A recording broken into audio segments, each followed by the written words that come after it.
We normally do a segment with Chris where he actually kind of gives a small update to the 120 families he represents for the week.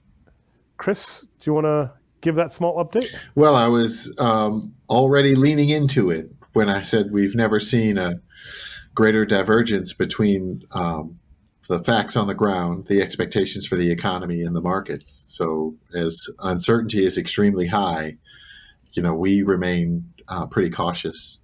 But the markets also have rallied to an all-time high. And again, as we talked about earlier, this is not uncommon. It's to be expected. This retracement, though, has put all the others in the dust, just as the speed of the decline and the speed of the recovery have. So this is really uncharted territory, and we're watching. Although I would say there are still many areas of the market that have not recovered, and while they're fewer and far between, there are pockets of value. So, and just listen. We all have to be attuned to what's going on around us. I think listening to what is said by friends and neighbors, and listening to what's especially not said by those who are our leaders, who are thought leaders, who are important in your lives. This is a very stressful time. And I think, again, I've been saying this for a while, but we're all working through things, even subconsciously or unconsciously, that we're not fully aware of.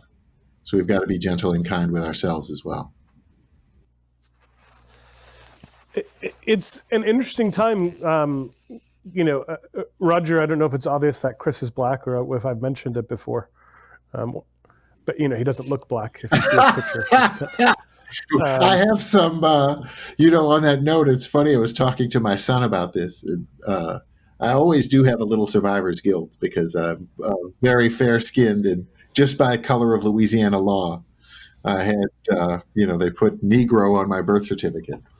But we are a mixed race family, and I've been stopped by the police, and I've been stopped by the police and had friends in the car whose skin color happened to be darker than mine. And on a couple of occasions that happened, once in Baton Rouge and once in Louisiana and once in New Orleans, Louisiana. And the police separated me from my friends, thinking I was white, and had them, in one case in Baton Rouge, lay on the ground with their hands behind their heads as if they had done something, and I was the one driving. It's very interesting and very jarring to experience that personally, and you can see in real time and in your real lived experience the difference in treatment. So this is, I thought of you first when I started to see the riots. I don't know if that's the right association or not, but I thought of you partly because of the things you've talked to me about over time and history in your family. Mm-hmm. I don't actually know what to do, right? Yes, I understand that prison sentences are higher for Black people. I understand that there's a lot of social injustice, but what do I do? I'm not going to go march. Mm-hmm. It's not because I don't believe mm-hmm. that every Black person has the exact same right as Roger and I are both Indian, mm-hmm. Or as every white person. Clearly, I think about the world in meritocracy terms, not in racial terms. Yeah, one of my friends, by the way. But I have no idea what to do either, right? What do I actually do? Should I really be writing a letter to my congressman to say something? What the hell does my congressman care that I wrote a letter? Yes, Neal, you should do something. If your good deeds and good thoughts remain with you at home, they stay home. That's not terrible, but there's a way to communicate your intent. I think one way, very easy way to do it, is to support some of the protesters' defense funds, especially in Minneapolis, with a legal defense fund for many of the protesters who've been subject to arrest. Oh, interesting. Let's actually find a link for that, Chad, and put this in the show notes. Mm-hmm.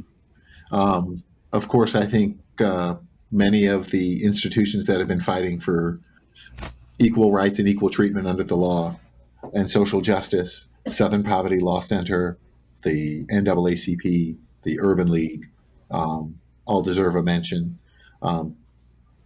And again, I think for those who shy away from some of the larger institutions like those I've mentioned, I think supporting the protesters in word and deed, and certainly in their defense, is a very worthy cause. I'd never actually considered this, Chris, which makes sense to me now that you're saying it. Mm-hmm. I imagine they have these defense funds in every state now. Yeah. And I was going to say that one of my friends in Baton Rouge who was forced to lie on the ground was from Sri Lanka. He wasn't even African American, but he was dark skinned. So, in some places they don't take pains to distinguish, to learn who you really are or what's really going on. So I hope that changes. Well, look, it inevitably will. It's interesting. I think people will find different things to protest about later. So I agree with Roger that protesting will happen, but I do agree that equality is likely to come at some point. Maybe I'm over optimist, but that's just what I think. Well, institutions change very slowly, but you have to recognize the roots of this problem, especially if we're talking, in this case, not so much about the larger factors that Roger, you and I discussed earlier, and just the tearing or change in the fabric of America. But the way that policing has been done in America forever has been this way.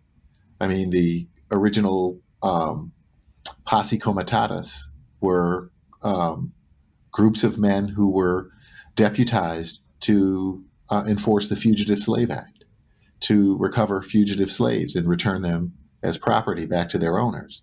So it's always been, from its very inception, a manhunt, and especially targeting African Americans.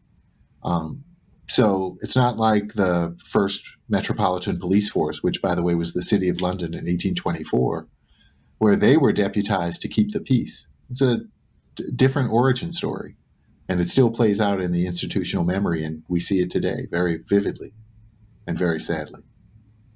So hopefully we can change that, the very core of the institution and how it's done, and move more toward some sort of aspect of community involvement, community policing. We really ought to have Jacques on an episode to talk about this. I think that's probably it for today. Yeah.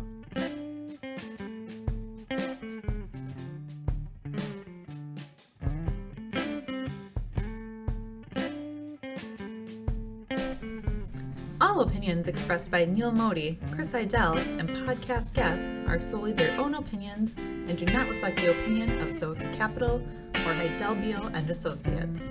This podcast is for informational purposes only and should not be relied upon as a basis for investment decisions.